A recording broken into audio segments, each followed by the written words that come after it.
Fala, meu povo, beleza? Tranquilo? Eu sou o Edson, o seu professor de Sociologia, e hoje nós vamos falar um pouquinho mais sobre a estratificação social, né? Assunto esse que a gente já começou a trabalhar. Beleza, galera? Tamo junto? Então vambora! Vamos falar sobre as classes sociais e as desigualdades, tá bom? É um tema muito pertinente para a gente pensar as nossas sociedades de hoje.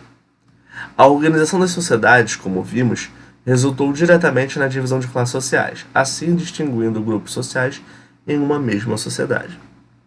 Uma consequência negativa disso é a questão das desigualdades que, com a aceleração do modo de vida capitalista, parece aprofundá-las e atenuar ainda mais os índices de pobreza nas sociedades contemporâneas.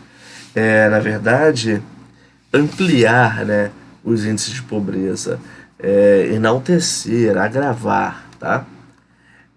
Podemos listar, então, alguns dos elementos responsáveis por essas distinções, como a etnia, cultura, gênero, economia, política. Esses elementos são responsáveis por distinção social, tá bom? Nós temos distinção por causa da etnia, né? Só vamos pensar nos espaços sociais, pensar no espaço urbano elitizado, no espaço urbano empobrecido, favelizado, né? Aonde você vê, por exemplo, a maior parte da população negra no Brasil? Nas favelas, né? No espaço que não é elitizado, muito pelo contrário, é marginalizado. Portanto, há também o elemento étnico como responsável pela distinção social, né? Nessa charge aqui, nós conseguimos ver, né, nessa ilustração, olha aqui, ó, a população representada aqui, como morador da favela, é negra, né? Olhando aí no horizonte a sociedade mais elitizada. Você tem, então, a cultura como um elemento, né? A gente pode entender, por exemplo, que determinados costumes vão diferenciar classes sociais. Se nós pensarmos nos bailes funks, vamos entendê-los como elementos culturais característicos de determinados espaços sociais, né? Das comunidades, das favelas, dos espaços periféricos, das classes mais marginalizadas. Enquanto se a gente pensar, por exemplo, numa ópera clássica, né, num costume de ir ao teatro, por exemplo, nós vamos remeter isso às classes mais altas, né, as mais privilegiadas da sociedade. Então, a cultura também acaba sendo um elemento de distinção. O gênero, inevitavelmente, a gente tem o gênero como um elemento de distinção social, né? Obviamente percebemos que, por mais que estejamos mudando nossa sociedade, por mais que as mulheres consigam, por exemplo, ter mais espaço, né, conseguir conquistar mais espaço na sociedade atual, ainda é um processo em construção, né? Nós temos muito mais homens ocupando cargos de importância social, cargos de prestígio e sendo muito mais remunerados do que mulheres, por exemplo, né? Pode olhar aí para a classe política, por exemplo. Como que é diferente o número de homens na classe política em relação ao número de mulheres. Ou vale pensar também na questão do futebol, né? Vamos pensar no futebol, né? Olha para o futebol masculino e olha para o futebol feminino. Qual tem mais prestígio, qual tem menos? Qual tem maior remuneração e qual tem menos? Então, também temos um elemento de gênero como um fator de distinção social. Sem entrar em outras questões, e ampliar essa questão de gênero, né? Porque podemos falar também da questão homoafetiva, né? Como que os indivíduos homoafetivos são ainda mais marginalizados na sociedade. Muitas vezes nem emprego conseguindo, né? Submetendo-se aí a uma condição de marginalização muito séria e muito grave na nossa sociedade, tá bom? A questão econômica eu já falei bastante, a política também, né? Para a gente entender esse aspecto. A econômica se dá a partir da posse de bens, de riqueza, né? E a política a partir do poder que se tem sobre a sociedade, tá bom? Vamos avançar aqui, né? Eu trouxe umas charges aqui para a gente avaliar um ponto de vista crítico sobre isso, né? Aqui nós temos aqui, ó, desigualdades sociais. Filho, iPad para você. Nós temos um pai aqui bem vestido, tudo branco, dando ali um iPad, um elemento tecnológico de presente ao seu filho. Enquanto a margem da calçada, né, sob o meio fio, nós temos aqui uma mãe falando: filho, você vai e pede, né? Aqui tem uma brincadeira com a figura de linguagem aqui, né? iPad e pad, né? Mas aqui está mostrando também, ó, a margem da calçada. Nós temos uma população marginalizada necessitando de quê? De pedir, né? De esmolar para sobreviver, né? Sem qualquer condição de ganhar um iPad, por exemplo. Então a brincadeira semântica aqui com o iPad e pad, ela é muito pertinente porque ela está distinguindo essas realidades aqui com funções diferentes, com um termo muito parecido, né? A gente está tendo aqui, ó, a divisão social a partir do fator econômico, tá? Aqui eu tenho uma outra charge, olha só, a pesquisa aponta que 0,7% da população mundial detém 41% da riqueza. Aí na charge você tem aqui, ó, um indivíduo marginalizado dando uma espécie de aula para o seu discípulo aqui, né, seu filho, enfim. Você havia me perguntado em que lugar você nasceu. Eu diria que foi mais ou menos por aqui. Enquanto ele aponta aqui para abaixo da base da pirâmide. Perceba que ele está apontando para migalhas abaixo da pirâmide social retratada na lousa, né? Ou seja, ele está dando essa conscientização crítica aí para esse outro indivíduo de a qual camada eles pertencem, né? Abaixo dessa divisão, abaixo de uma linha da pobreza. Aqui nós temos uma outra charge, olha só, crianças intitulada, né? Um filho no carro com uma mãe, né? Vale destacar aqui a etnia, né? São brancos, loiros, enquanto aqui, ó, no sinal você tem um jovem mal vestido fazendo malabares. E aí o filho no carro pergunta: por que ele pode passar o dia brincando e eu tenho que ir à escola, né? É uma charge que está denotando aí um pouco da inocência da criança, né? Mas nesse diálogo está mostrando como que, na verdade, para aquela criança no carro, que tem mais posses, né? Tá com a mãe no carro, indo para a escola, tendo a possibilidade de estudar, ela entende ali o malabares como brincadeira. Enquanto para esse outro aqui que não está indo para a escola, está ali sob uma condição de uma alta marginalização, enquanto para ele que não tem essa mesma acessibilidade, esse mesmo acesso às condições de vida, e para ele significa trabalho, não diversão, né? Então a charge está trabalhando com essas duas dimensões. Aí aqui tem uma outra charge que está em espanhol, mas dá para a gente entender, né? La maestra dice que la culpa es de mi madre que no me ayuda, pero mi madre no sabe leer. Ele está dizendo que a professora diz que a culpa é da mãe que não ajuda o filho, mas a mãe dele não sabe ler, né? Dela não sabe ler. Ou seja, está mostrando aqui um caráter de capital cultural, né? Um caráter de cultura, né? Não saber ler, não ter domínio da escolaridade diferencia a classe social. Também é um fator, né? Como diria o filósofo, o pensador Pierre Bourdieu, francês. Ele criou o conceito de capital cultural, né? Ou seja, o que é o capital cultural? O domínio sobre a cultura, né, dos padrões culturais, é um diferenciador de classes sociais também. Lembra da questão do baile funk, do teatro que eu falei anteriormente? Então, isso está dentro do capital cultural do Bourdieu, tá bom? Então aqui, ó, a arte frente à desigualdade social no Brasil. Vamos dar uma olhada panorâmica sobre as produções artísticas. Na música nós temos aqui, ó, diversas figuras que vão denunciar o racismo, a desigualdade social, diversos elementos que estão dentro dessa lógica da desigualdade social, da estratificação social do Brasil, tá bom? Temos aqui a Sandra de Sá, que é uma figura aí muito conhecida pela sua música, né? Sua música negra, sua música black, um sarará crioulo, por exemplo, né? Muito importante para o cenário musical brasileiro. Temos aqui os Racionais MCs, né? um grupo de rap, né, que é um gênero musical que a partir dos anos 90 ganha muita projeção, marcado pela crítica social, né, denunciando aí as mazelas da vida em favela. E aí eles usam aqui o título da obra, o Holocausto Urbano, né, denunciando a alta mortalidade, o genocídio da população negra e favelada. Aqui nós temos mais moderna a Carol Conká, uma rapper muito famosa na modernidade, né, que traz aí esse mesmo papel social de denunciar, né, os crimes da desigualdade social no Brasil.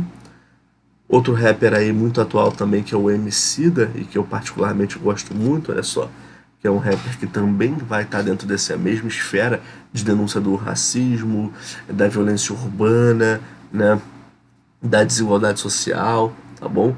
Vai desenhar bem esse papel dentro do cenário musical do rapper, tá? Do rap, tá? Outra figura importante é o Gabriel Pensador, né?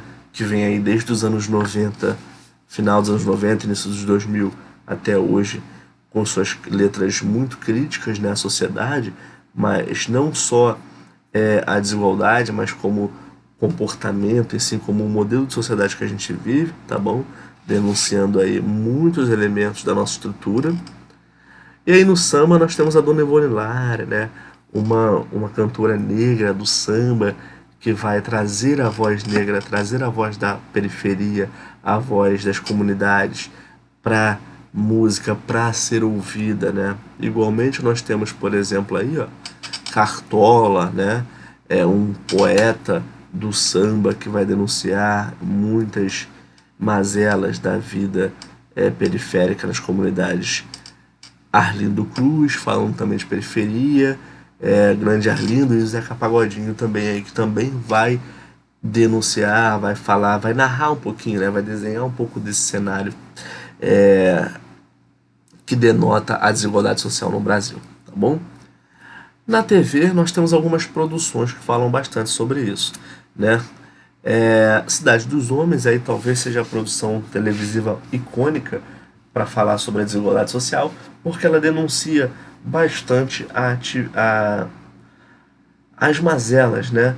Os problemas das comunidades no Rio de Janeiro. E as comunidades representam aí um retrato muito nítido da desigualdade social.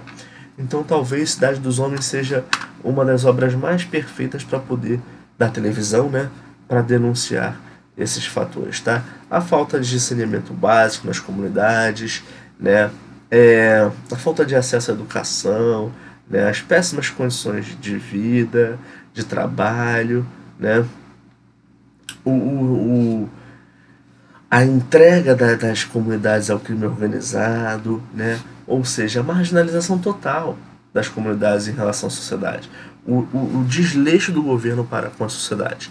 E aqui algumas novelas, né, a Regra do Jogo, que cria uma favela fictícia, né, para narrar. Nós temos aqui Vidas Opostas, da Rede Record, que vai falar sobre a vida em comunidade no Rio de Janeiro também. Aqui Força do Querer, uma novela da Rede Globo, que também traz um diálogo aí entre a sociedade e a favela, né, a sociedade inserida e a sociedade marginalizada, favelada. E por último aqui, uma novela que ganhou muito destaque, que foi I Love Paraisópolis, da Rede Globo, que trata de uma favela paulista, né, de mesmo nome, Paraisópolis, tá bom? Percebam vocês que, olha só, essas representações são poucas que tratam com nitidez a questão das favelas, né? A começar pela branquitude das personagens, né?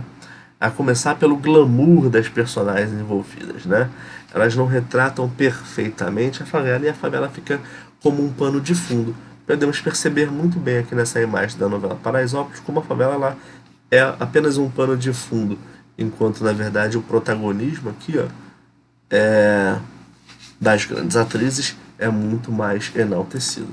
Por exemplo, aqui também Força do Querer, com o personagem aqui da atriz glamurosa que depois vai conhecer o ambiente da favela. Então a TV em si, ela não consegue ainda definir, deixar muito claro, desenhar perfeitamente o que é a favela, quais são os problemas da favela e também quais são as coisas boas que tem lá.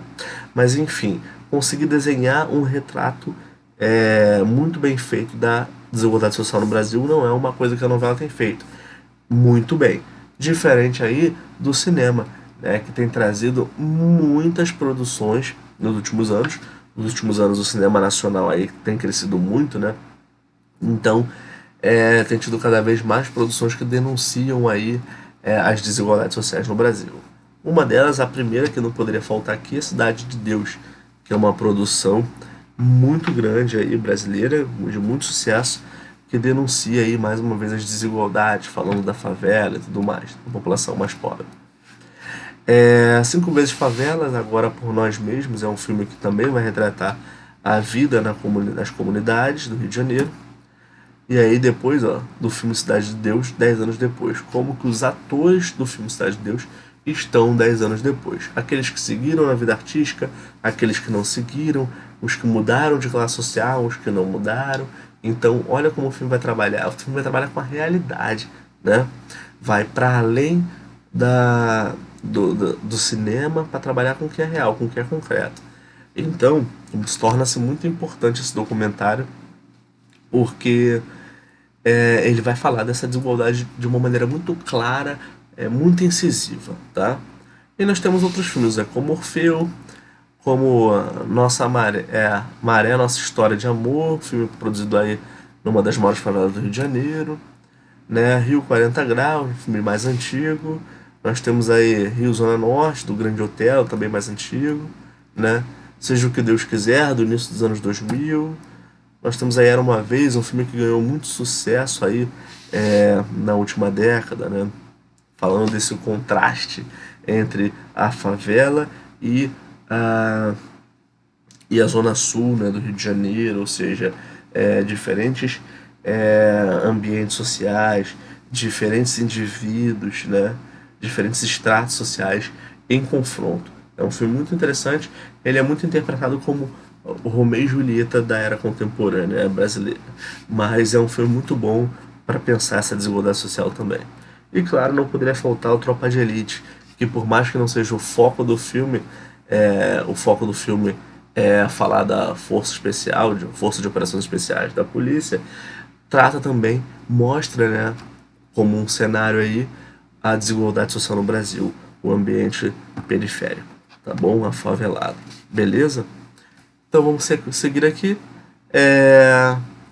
Eu só quero desejar agora para vocês bons estudos, né? Eu sou o Edson, de Sociologia. Eu espero que tenha ajudado vocês até aqui. Eu espero que vocês tenham entendido essa diferença social, tá bom? Basicamente, nós temos esses três modelos de diferenciação social, né? Nós temos as castas, os estamentos e as distinções sociais baseadas nas classes, tá bom? A partir do sistema capitalista. Então, pessoal, é isso, tá bom? Eu espero que tenham entendido, espero que tenham gostado, tá bom? Espero, claro, ter ajudado vocês a entender um pouco mais sobre a estratificação social. É basicamente isso, né? Nós temos esses modelos de estratificação política, econômica e sociocultural, tá bom? Os sistemas de estratificação podem ser através de castas, de estamentos ou de classes sociais nessa sociedade contemporânea capitalista, tá bom? Então, é isso que eu preciso que vocês entendam, tá bom? E claro, que a estratificação social, ou seja, a divisão da sociedade em grupos, tá bom? Em camadas, ela gera aí influências em duas coisas, né? Na mobilidade social e na distinção de pessoas ou grupos, né? Criando desigualdades, tá bom?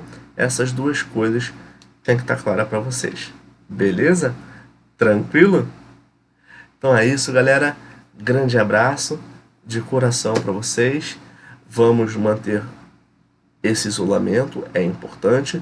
Vamos nos cuidar, tá bom? Vamos seguir as regras, usem máscaras, protejam-se, higiene, sempre ok, tá bom? Isso é fundamental para a gente acabar com esse momento de quarentena o quanto antes e poder todo mundo voltar mais rapidamente às nossas rotinas normais, tá bom? Tamo junto, galera. Grande abraço.